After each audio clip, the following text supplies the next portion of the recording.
At the company Christmas party, someone called Caleb Dawson's name over the microphone, and the room laughed before he even stood up. He was the warehouse guy, the quiet one, the man nobody remembered unless something needed lifting or moving. They watched him walk toward the stage with the kind of attention people not out of respect, but out of curiosity. He took the microphone, and then he sang, and no one laughed again. Nobody at Harbor Line Supply could have told you much about Caleb Dawson. Beyond the basics, he worked the warehouse floor, he showed up on time, and he never caused problems. That was the entirety of his reputation. In a company of over 200 employees, spread across 3 floors of offices, sales teams and logistics coordinators, Caleb existed somewhere in the margins. He moved freight-managed loading schedules, filed inventory reports that nobody read twice. He did his job, and he went home, and the next morning he came back and did it again. He was 34 years old and looked like a man who had learned not to expect much from a room full of people. Not bitter about it, just adjusted. There was a particular way he carried himself through the office hallways. On the rare occasions he had to pass through them, head slightly down, shoulders. Neutral, the walk of someone who had long since decided that blending in was easier than standing out. His co-workers in the warehouse knew him well enough to share a joke or two on slow afternoons. But the people upstairs, the managers, the account executives, the ones who got invited to the quarterly dinners, those people barely registered his name. He had been at Harbor Line for 6 years. 6 years of steady, unremarkable service. His supervisor, a broad-shouldered man named Greg Mercer, who ran operations on the ground floor, had written him a solid performance review each year. Reliable, consistent, detail-oriented. The words that describe a man the company would miss only after he was gone. Greg was fair with him, occasionally checked in on how things were going, and seemed to genuinely respect the work Caleb put in. But even Greg didn't know much about who Caleb was outside those warehouse walls. What none of them knew was that Caleb Dawson had once wanted something very different from his life. Years ago, before Harbor Line, before the warehouse, before everything shifted, music had been the one place where he felt fully himself. He had sung since he was a teenager, not for audiences or applause, but because it was the only thing that ever made silence feel comfortable. His voice was something he had discovered quietly, the way some people discover they're good at painting or fixing engines. It wasn't trained, wasn't polished, but it was real, and for a period in his late 20s, he had believed it might become something more. That period ended when his wife Rachel got sick. The details of those years were not something Caleb talked about, and they were not something he carried openly on his face. But they were there. Rachel had been the person who pushed him toward music when he wanted to stop, who sat in the back of small venues with a coffee, and told him afterward exactly what she thought, honestly. Always honestly. When she died, he put everything related to singing into a box, not dramatically, not with any grand decision, but slowly, the way grief works. One day the guitar was in the closet. Then it was gone. And then years passed, and he didn't think about it much anymore.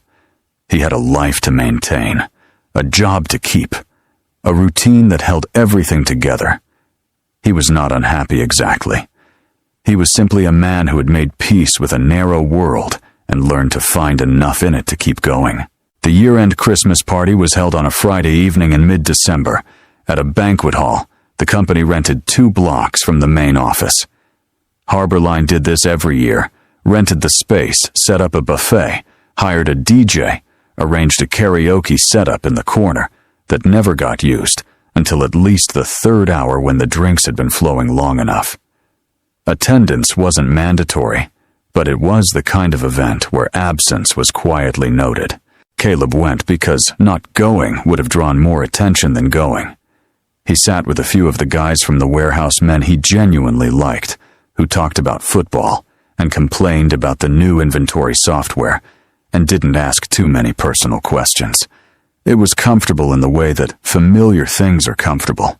He ate, he had one drink, and he watched the room do what rooms like this always do. The executives gravitating toward each other near the bar, the middle managers loosening their ties, the younger staff crowding near the karaoke machine, and cheering each other on with the exaggerated enthusiasm of people trying to prove they were fun. Brandon Hale was exactly the kind of person who made events like this louder than they needed to be. He worked in sales third floor and had the particular energy of someone who had never once doubted whether he belonged in a room. He wasn't cruel by nature, that would be too simple. He was the kind of person who found amusement in other people's discomfort, without ever quite registering it as cruelty. To him, it was all just entertainment, lightening the mood, having a laugh. It was Brandon who had been circling the karaoke sign-up sheet all evening, filling it with names, some willing, some not. He had a talent for reading the room and knowing exactly who would get a reaction. And when he looked across the banquet hall and spotted Caleb Dawson sitting quietly at the edge of a table near the warehouse crew, something about it seemed to amuse him. The quiet guy, the invisible one, the man nobody could picture doing anything unexpected. He wrote Caleb's name on the list. The MC, one of the younger HR staff who had been handed the job with a handheld microphone and too much enthusiasm, called the name out with the same bright energy she had used for everyone else. But the reaction in the room was different. There was a beat of confusion, and then a ripple of laughter, not loud, not vicious, just the easy laughter of a crowd that had already decided the joke before it even started. A few people craned their necks to find him. Someone at Brandon's table said something under their breath, and Brandon grinned.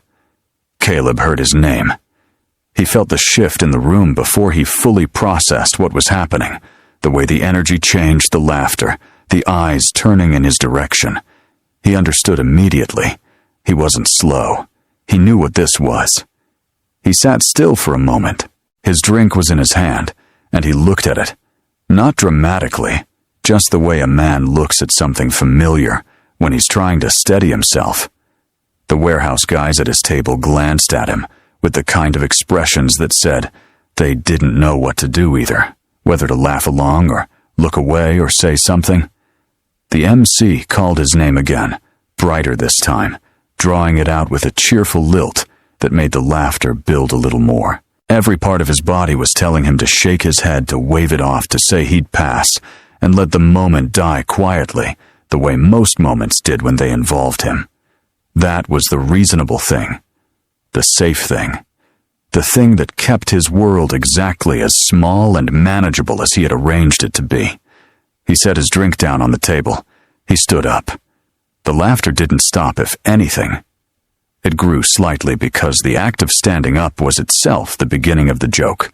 People were watching now, not just the table near Brandon, but others around the room, drawn by the shift in attention the way people always are when they sense something is about to be embarrassing.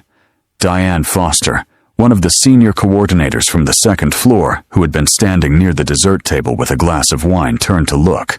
A few of the executives near the bar glanced over. Caleb walked toward the stage. He didn't walk fast or slow. He didn't look at the floor. He looked straight ahead, which was itself a small act of something. Not defiance, not performance, just a refusal to pretend the walk wasn't happening. The banquet hall was not large, but it felt long in that moment. Every step was visible. Every step was part of the joke that Brandon had built. He reached the stage. The MC handed him the microphone with a smile that was half encouraging and half unsure. The song list was already cued. Brandon had picked something clearly, because Caleb hadn't signed up for anything himself. He looked at the screen. He looked at the microphone in his hand. The opening bars began to play from the speakers, soft at first, filling the background hum of the room. And Caleb Dawson, warehouse worker widower, a man who had spent 6 years making himself invisible in this building, stood on that small stage in front of the entire company and made a decision that no one in that room, including himself, had fully anticipated. He brought the microphone to his lips, and he chose to sing. The first note came out smaller than he intended. Not weak, not broken, just contained like something that had been kept in a closed space for a very long time and hadn't yet remembered how to expand. The opening bars of the song moved through the speakers, and Caleb's voice met them carefully, finding the melody the way a person finds their footing on unfamiliar ground. A few people at the tables near the front were still smiling, still carrying the momentum of whatever they had found funny 30 seconds ago. Someone near the back made a comment that drew a short laugh from the people around them. The room had not yet decided to take him seriously, and he could feel that the collective weight of an audience that had already written the ending before the story began. He had not sung in front of people in years. The last time had been so long ago that the memory of it felt like it belonged to someone else, a younger man in a different life, with Rachel in the back row, coffee in her hand, watching him with that steady expression. She had the one that said she was paying attention to every word. That memory surfaced without invitation, and he let it pass through him, without holding it the way he had learned to do. There was no space for it here. There was only the microphone, the music, and the 200 people who were waiting for him to fail. His voice was low at first, moving through the verse, with a restraint that some people might have mistaken for nervousness. And maybe part of it was. But there was something else underneath the restraint, something that had been sealed off for a long time, and was now very slowly beginning to unseal. The muscles in his chest loosened in a way he hadn't anticipated. His shoulders dropped half an inch. The hand holding the microphone steadied. And when he reached the end of the first verse and moved into the chorus, something shifted. Not dramatically, not with any visible announcement, but in the way that a tide shifts. Gradual, inevitable, impossible to stop once it had started. His voice opened. It was the only way to describe it. One moment it was careful and contained, and the next it was something else entirely deeper, fuller, carrying a weight that had nothing to do with volume and everything to do with truth. The notes he hit were not the notes of a man performing for a crowd. They were the notes of a man who had lived inside something painful for a very long time, and had found entirely by accident the one place where that pain had a shape. The room felt it before it understood it. That was the strange thing about a voice. Like that, it reached people at a level below, thought below the part of the brain that decides whether to be impressed. It simply arrived. And the people in that banquet hall had no real defense against it. The laughter stopped in sections. First, the people closet to the stage who could feel the acoustics change as his voice expanded. Then the tables in the middle, where the shift in atmosphere traveled like a slow current. Then the back of the room, where conversations had been continuing in low murmurs. Those dropped off too, one by one, until the only sound in the entire hall was Caleb Dawson's voice, moving through a song that no one had expected to matter. Diane Foster, who had turned to look with nothing more than mild curiosity when his name was called, was now standing completely still near the edge of the room. Her wine glass was in her hand, but she had stopped drinking. She was watching the stage with the expression of someone recalibrating, resorting everything they thought they knew about a situation. She had seen Caleb in the building before, had nodded at him in the elevator, maybe exchanged 2 sentences total over the course of however many years he had worked there. She had held no particular opinion of him. She understood now, in the specific, slightly uncomfortable way, that genuine surprise works, that she had simply never looked.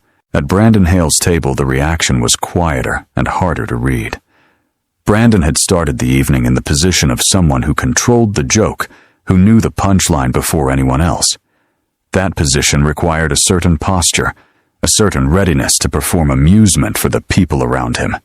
But now the joke had done something he had not designed it to do. The room was not laughing. The room was listening, and Brandon sat with his drink in front of him, and his expression doing something complicated, the way a person's face does when the ground shifts under a conclusion they were certain of. He didn't leave. He didn't look away either. He just sat there, and his face slowly settled into something that was neither amusement nor embarrassment, but a kind of quiet that was new for him in a room like this. Caleb sang through the chorus a second time, and the fullness in his voice did not diminish it. Built controlled and deliberate, the way a man builds something when he knows exactly what he's doing, even if no one around him expects it. He was not showing off. That was the thing that made it land the way it did. There was no performance in the theatrical sense, no reaching for effect, no awareness of his own impact that could be read on his face. He was simply singing, and the honesty of that, the bare, undecorated honesty of a man standing on a stage doing something true, was what the room could not look away from. When the last note settled and the music faded from the speakers, the banquet hall was silent for a full 3 seconds. Not the silence of indifference, the silence of 200 people who had just been somewhere unexpected and hadn't yet found their way back. Then the applause started, and it was not polite. It was the kind of applause that surprises the people doing it, that begins somewhere involuntary and spreads before anyone consciously decides to join. People were standing at a few of the tables near the front. Someone let out a sharp whistle from the back. The MC, who had been standing off to the side with her microphone at her side, looked genuinely shaken in the pleasant way that people look when something has exceeded every expectation they carried into a room. Caleb lowered the microphone. He stood on that stage, and he looked at the room not with triumph, not with the expression of a man savoring a reversal.